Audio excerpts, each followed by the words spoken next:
Bon, j'ai fait couper mes cheveux pour venir vous voir. J'ai le cheveu qui a bien blanchi.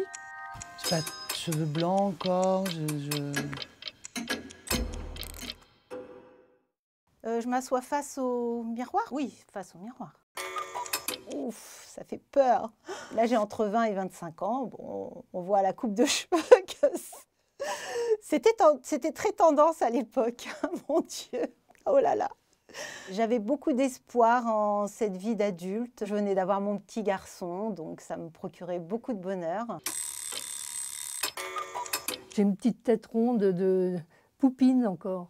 Ma mère m'avait fait faire une permanente, j'ai les cheveux frisés. Et puis j'ai ce petit tailleur pied de poule. Je suis encore dans l'enfance et en même temps je suis déguisée comme une vieille personne. J'ai dû le mettre que cette journée-là, ce tailleur d'ailleurs, parce que je l'aimais pas du tout. À l'époque, j'ai la raie au milieu, les cheveux tirés en arrière et des cheveux longs jusqu'aux fesses. Et je mettais mon casque et je faisais une natte qui me tombait jusqu'aux fesses comme une indienne et qu'elle volait au vent comme ça derrière moi en drapeau.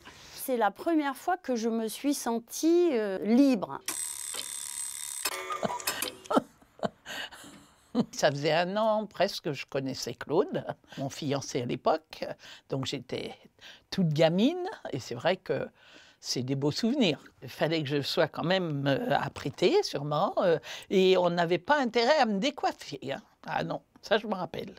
Quand j'étais mannequin, je faisais beaucoup de défilés et de poses pour un couturier et il avait besoin que j'ai les cheveux attachés en chignon.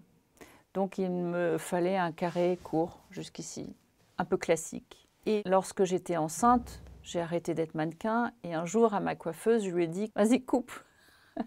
Elle a coupé court. Quand je suis revenue à la maison, mon mari m'a regardée et m'a dit « On dirait un garçon !»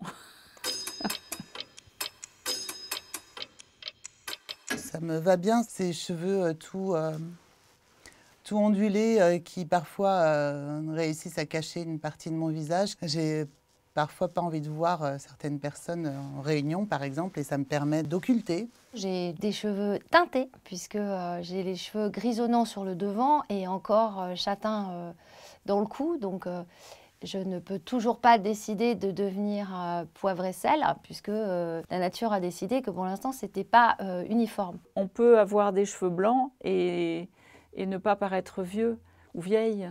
Je les ai jamais teints. Et je pense qu'il y a aussi une petite part de paresse. En fait, si on les teint, il faut les teindre toutes les 3 semaines. C'est d'autres chats fouettés.